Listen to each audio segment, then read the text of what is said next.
Good morning students, मैं धर्मेंद्र से DS classes में तुम लोग को ज्योग्राफी का इम्पॉर्टेंट क्वेश्चंस समझाने जा रहा हूँ। ध्यान से सुनो और समझने के बाद एग्जाम में मोस्ट क्वेश्चन देखिएगा, एकदम इसी वीडियो से आएगा।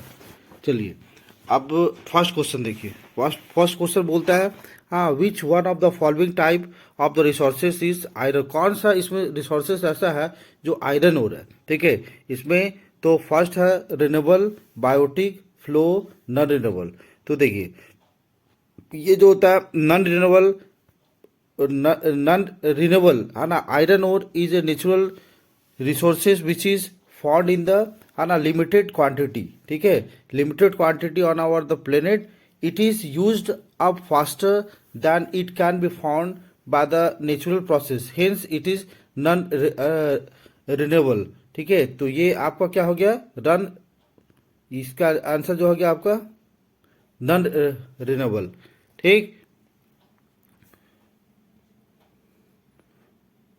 तो आयरन ओर जो होगा वो आपका नॉन रिन्यूएबल रिसोर्सेज में आता है। क्यों? क्योंकि आयरन ओर जो है एक सबसे पहले तो ये नेचुरल रिसोर्सेज है। ठीक, और उसके बाद बोला कि विच is found in the limited quantities, ये आपका लिमिटेड क्वांटिटी में है ना, ये इसका मात्रा क्या है, सीमित है इस प्लेनेट में। और क्या है कि it is used up to the faster, है ना, इसका यूज भी काफी फास्टर हो रहा है देन इट कैन बी, है ना, form by the natural process. और ये क्या होता है, नेचुरल प्रोसेस के द्वारा बनता भी है, तो इसीलिए हम लोग इसको रिन्यूएबल रिसोर्सेज कहते हैं। ठीक है, तो याद रखिए आयरन ओर क्या है, एक नॉन रिन्यूएबल रिसोर्सेज है। अब आगे देखिए, बोलता है कि under which of the following type of the resources can, है ना, टाइडल एनर्जी बी पुट, है ना। देखिए टाइडल एनर्जी किसके अंतर्गत आएगा, तो ये आपका है ना, ये आएगा है ना रिप्लेसिबल, हाँ रिप्लेसिबल के अंतर्गत आएगा। तो इसका आंसर आपका क्या हो जाएगा, है ना, ए। अब देखिए आज, हाँ, एज पर द डेफिनेशन, आज है ना रिप्लेसिबल एनर्जी सोर्सेस इज, है ना, समथिंग विच कैन बी, है ना, बिल्ट अप अगेन, जिसको हम लोग फिर से बना सकते हैं। याद रखिए, है ना, जिसको फिर से बना सकते हैं वही हो जाता है रिप्लेसिबल, है ना, energy. Tidal energy is formed, हाँ, by the tides of the ocean, है ना, समुद्र का टाइड्स के द्वारा ही टाइडल एनर्जी बनाया जाता है। ठीक है, as this tides can be formed again, है ना, इसको हम लोग हाँ बार बार बना सकते हैं। So can be tidal energy, हाँ, thus it is a replaceable resources. तो जिस एनर्जी को बार बार हम लोग बना सकते हैं उसको क्या बोलते हैं, रिप्लेसिबल रिसोर्सेज। ठीक है, चलिए नेक्स्ट क्वेश्चन में देख, बोलता है which one of the following is the main cause, है ना, main cause of degradation in the Punjab. Punjab में देखिए डिग्रेडेशन का क्या कारण है, तो इसका मेन कारण क्या है, ओवर ग्रेजिंग, है ना, ओवर, है ना, ओवर इरिटेशन, इरिगेशन। इसका सही आंसर क्या होगा, सी, हाँ, ओवर इरिगेशन। तो ओवर इरिगेशन समझिए, over irrigation causes water logging, है ना, इन द फील्ड्स। देखिए यहाँ पे ओवर इरिगेशन जो है ना, ये मेन काउज क्या है, water logging in the field, है ना, फील्ड में वाटर लॉगिंग हो जाता है। हाँ, पंजाब आज है ना, आज वी ऑल नो कि is called and the bread basket of India. India का ब्रेड बास्केट के नाम से हम लोग पंजाब को जानते हैं। Due to water logging in this, है ना, field the salinity alkalinity increases and leads to the loss in the fertility। देखिए यहाँ वाटर लॉगिंग के फील्ड में वाटर लॉगिंग जब हो जाता है तो इससे क्या होता है कि वहाँ सैलिनिटी या अल्कालिनिटी की मात्रा बढ़ जाता है। ठीक है, जिससे क्या होता है, फर्टिलिटी कम जाएगा, जो उपजाऊ जितना होना चाहिए था वो उपजाऊ हो नहीं पाता। तो याद रखिए ओवर, है ना, इरिगेशन। ठीक, नेक्स्ट क्वेश्चन पे ध्यान दीजिए। In which of the following states, है ना, states is the terrace cultivation practised. तो ये बोला कि इसमें से कौन सा जो है ना, कौन सा स्टेट टेरेस कल्टिवेशन, है ना, प्रैक्टिस किया जाता है। टेरेस कल्टिवेशन कहाँ किया जाता है, तो याद रखिए, है ना, ये किया था उत्तराखंड में, है ना, कहाँ किया था, उत्तराखंड में। चलिए अब उत्तराखंड जो उसको उत्तरांचल भी हम लोग बोलते हैं, हाँ, Uttaranchal is a hilly area. ठीक है, ये एक पहाड़ वाला एरिया है। Whenever there is a, है ना, rainfall the speed of the water increases in the, है ना, स्लोप, है ना, जब भी जो रैनफॉल होता है ना, जब पानी पड़ता है तो स्पीड, वाटर का जो स्पीड बढ़ जाता है ना, स्लोप पे, ड्यू टू दिस, इसके कारण क्या होता है, it carries the top soil, ऊपर वाला सॉइल को है ना ये बहा लेता है विथ इट्स, है ना अपने साथ बहा लेगा, leads to the soil erosion. और इसी से जो ऊपर का मिट्टी कट के हट जाएगा, है ना सॉइल इरोजन हो जाएगा, तो उससे क्या होगा, तो यहाँ पे प्रॉब्लम, जो मिट्टी का कटाव का प्रॉब्लम है ना क्रिएट हो जाता है। To prevent this terrace farming is practice, इसीलिए यहाँ पे है ना टू टेरेस, इसको रोकने के लिए ही टेरेस फार्मिंग यहाँ पे किया जाता है। कहाँ पे, तो याद रखिए है ना उत्तराखंड में। Next question, in which of the following state is the black soil found. देखिए ब्लैक सॉइल कहाँ पाया जाता है, तो ब्लैक सॉइल पाया जाता है आपका, हाँ देखिए ब्लैक सॉइल इज फॉर्म्ड है ना by the cooling and the solidifications of the lava. It is found in the Deccan, कहाँ पर, तो Deccan tract which consist of the state Maharashtra, है ना छत्तीसगढ़, ठीक है महाराष्ट्र छत्तीसगढ़, याद देखिए है ना महाराष्ट्र छत्तीसगढ़ हो गया, मध्य प्रदेश गुजरात, है ना गुजरात हो गया, आंध्र प्रदेश तमिलनाडु, है ना। Black soil is ideal for the cultivation of cotton, ये भी याद रखिए कि कॉटन की खेती के लिए है ना ये बहुत ही ज़्यादा इम्पॉर्टेंट होता है, ठीक। तो कहाँ कहाँ पाया गया, तो इतना जगह है गुजरात, तो इस ऑप्शन में देखिए आपका गुजरात है ना, तो गुजरात को टिक करेंगे। तो गुजरात, आंध्र प्रदेश, तमिलनाडु, छत्तीसगढ़, ठीक है, ये सब जगह में क्या होता है ब्लैक सॉइल मिलता है। चलिए नेक्स्ट क्वेश्चन, हम ये क्वेश्चन क्या बोलता है कि नेम है ना 3 स्टेट्स, हाँ 3 states having black soil and है ना crop which is mainly grown, ठीक। ये पूछ रहा है कि नेम द 3 स्टेट, 3 स्टेट का नाम बताना है जहाँ पे क्या है ब्लैक सॉइल है, हाँ ब्लैक सॉइल है, and crop which is mainly grown, जहाँ पे है ना उपजाया जाता है ब्लैक सॉइल में फसल को। देखिए ये क्या बोलता है कि black soil first, black soil is found in the Deccan trap region, ये डेक्कन ट्रैप रीजन में ब्लैक सॉइल पाया जाता है। This comprises of the state of the Maharashtra, ये आपका महाराष्ट्र है, छत्तीसगढ़, मध्य प्रदेश, है ना गुजरात, तेलंगाना, आंध्र प्रदेश एंड तमिलनाडु, ठीक है। इतना ये सब जगह जो सब ट्रैक्कन है ना डेक्कन ट्रैप के अंतर्गत आता है। तो याद रखिएगा नाम सब, मध्य प्रदेश, गुजरात, तेलंगाना, आंध्र प्रदेश, तमिलनाडु। दूसरा, the soil has it the है ना हाई वाटर रिटेनिंग कैपेसिटी, इसमें पानी को ज़्यादा पकड़ने का कैपेसिटी भी होता है, विच मेक्स इट आइडियल, जिसके कारण क्या आता है आइडियल फॉर कॉटन कल्टीवेशन, इसीलिए कॉटन कल्टीवेशन के लिए काफ़ी अच्छा मिट्टी समझा जाता है, किसको, ब्लैक सॉइल को। उसके बाद black soil is also called the है ना रेगुर, इसको रेगुर भी हम लोग बोलते हैं, ठीक। चलिए नेक्स्ट क्वेश्चन देखते हैं। नेक्स्ट क्वेश्चन बोलता है कि what type of the soil is found in the है ना river delta of the eastern coast, give 3 the main features of this the soil. देखिए यहाँ बोला व्हाट टाइप ऑफ द है ना सॉइल, किस प्रकार का जो सॉइल है वो पाया जाता है आपका रिवर डेल्टा, हाँ जो ईस्टर्न कोस्ट का रिवर डेल्टा में पाया जाता है। तो देखिए the soil found in the river deltas of the eastern coast is alluvial soil, याद देखिए है ना जो ईस्टर्न कोस्ट का जो डेल्टा उस है ना रिवर डेल्टा उसमें पाया जाता है, हाँ ये जो हाँ ये आपका जितना भी रिवर डेल्टा है ये सब ईस्टर्न कोस्ट का पार्ट है जहाँ एलुवियल सॉइल मिलता है, ठीक है।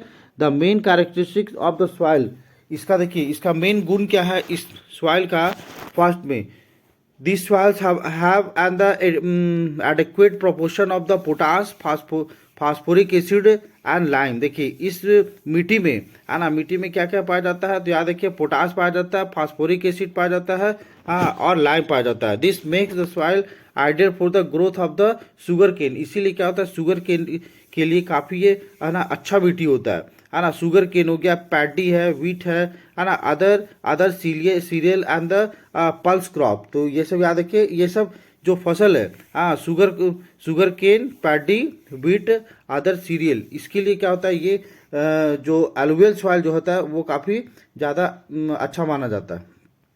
दूसरा पॉइंट बोलता है कि alluvial soil has a high fertility, इसका फर्टिलिटी रेट भी काफ़ी ज़्यादा है due to the characteristics there in intense cultivations and thus the area with this the soils are densely populated. इसीलिए ये जो एरिया होता है ना काफ़ी ज़्यादा पॉपुलेटेड भी होता है, क्योंकि यहाँ पे है ना ये फर्टिलिटी इस मिट्टी का काफ़ी ही ज़्यादा है।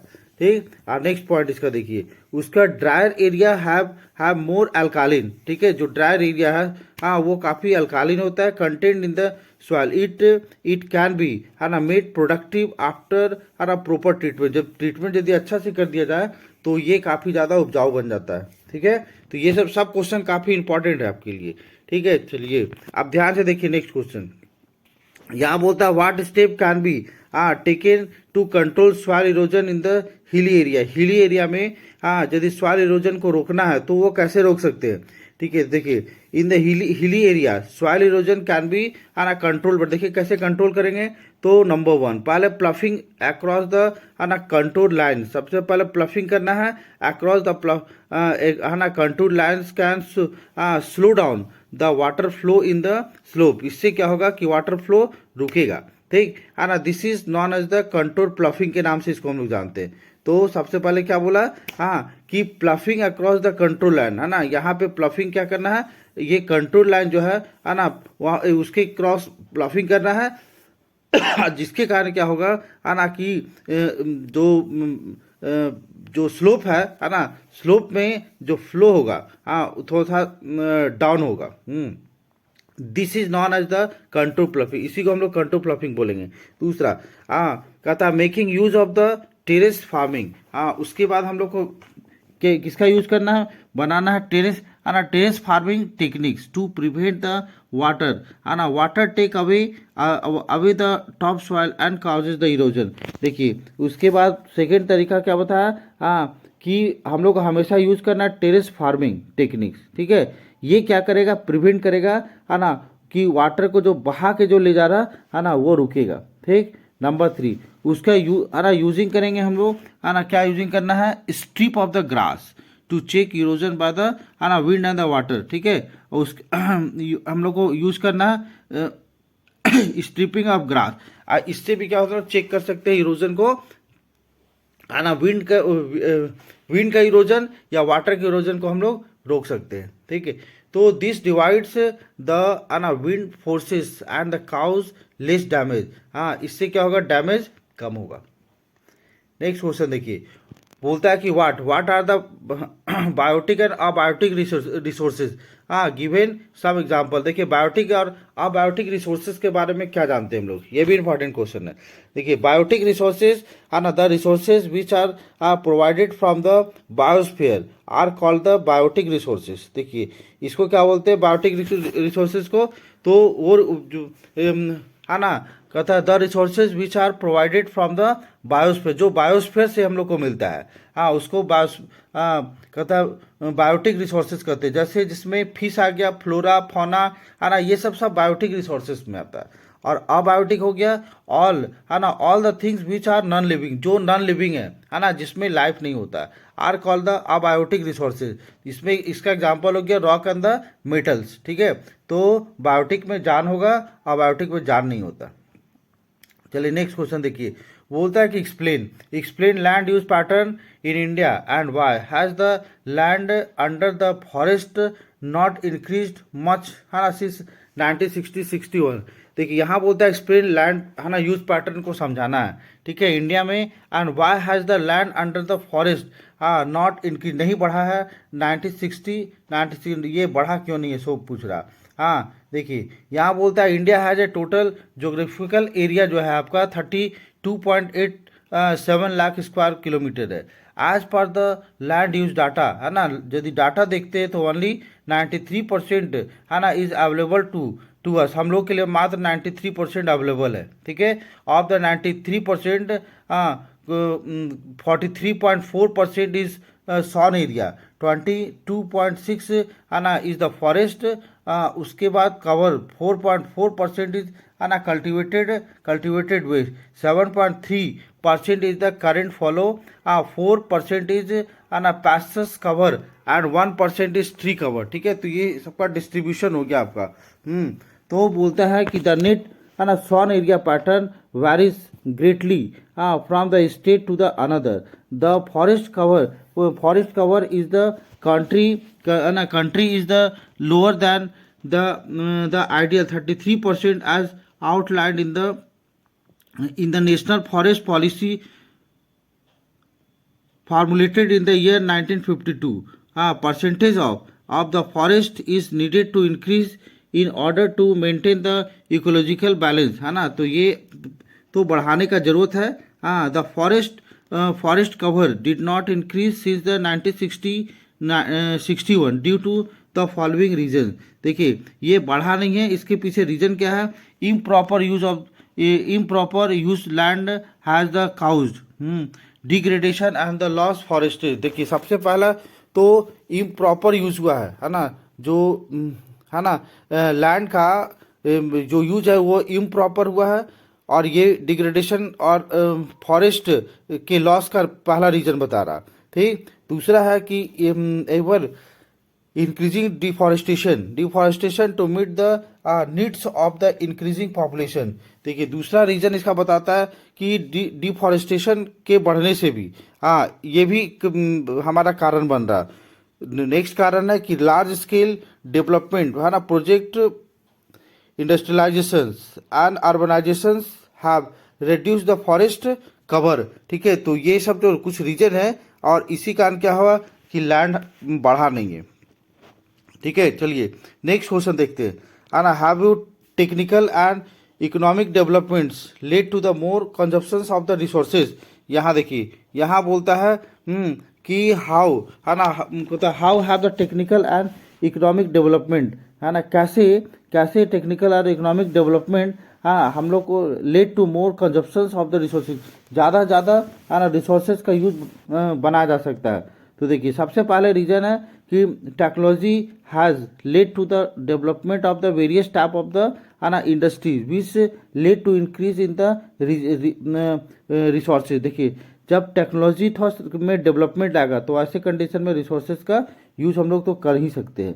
ठीक है, सेकेंड है ना, कहता है गुड्स बिकम द आउटडेटेड, कहता है very fast and the development of the advanced goods which are the latest technology requires more resource. सही बात है, इसमें कुछ लेटेस्ट टेक्नोलॉजी का यदि रहेगा तो आसानी ढंग से रिसोर्सेज का यूज हो सकता है।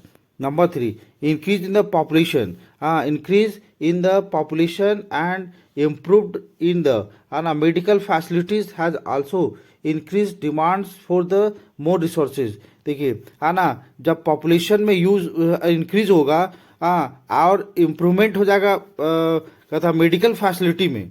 ठीक है, तो है ना has also increase demand for the more resources. तो ऐसे कंडीशन में भी है ना मोर रिसोर्सेज का जरूरत पड़ेगा। समझ में?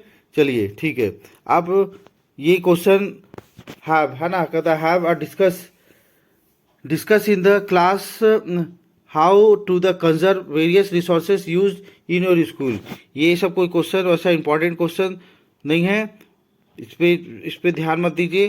ना इमेजिन वाइल कहता suppliers get the exhausted how will this affect our the lifestyle. देखिए ये इंपॉर्टेंट क्वेश्चन है ना, ये पूछता है कि हाउ है ना, यदि वाइल सप्लाई गेट एग्जॉस्टेड ये खत्म हो जाएगा तो क्या प्रभाव पड़ेगा। इसको तो आप ऐसे बना के लिख सकते हैं।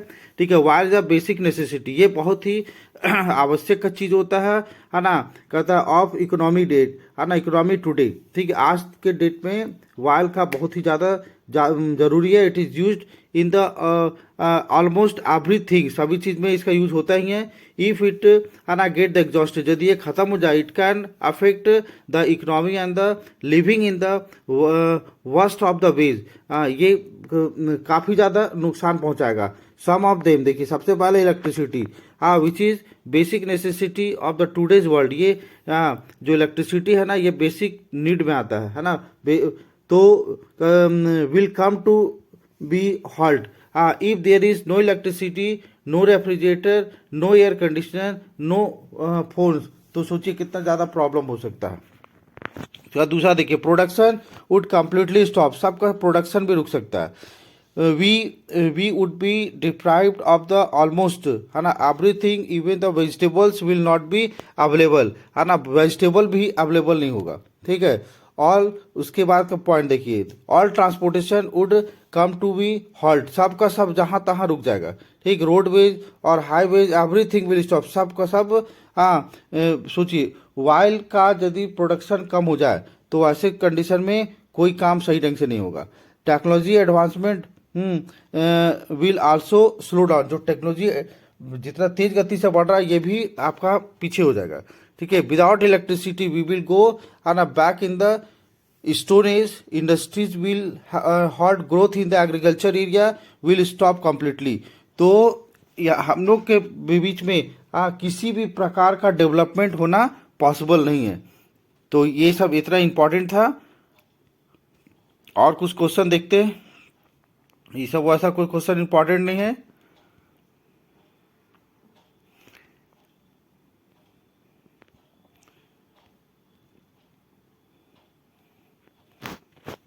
चलिए, तो ये सब फर्स्ट चैप्टर का इतना ही इम्पोर्टेंट